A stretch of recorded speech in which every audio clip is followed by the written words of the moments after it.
కవినై కవితనై భార్యనై భర్తనై కవినై కవితనై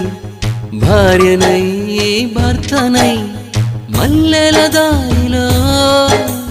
మంచు ఎడారిలో మల్లెల దారిలో మంచు ఎడారిలో పన్నీటి జయ గీతాల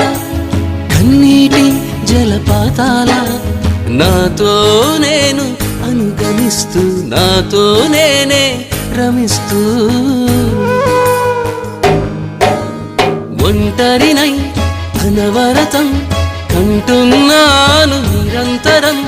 కలల్ని కథల్ని మాటల్ని పాటల్ని రంగుల్ని రంగవల్లుల్ని కావ్య కన్యల్ని ఆడపిల్లల్ని జగమంత కుటుంబం నాది ఏకాకి జీవితం నాది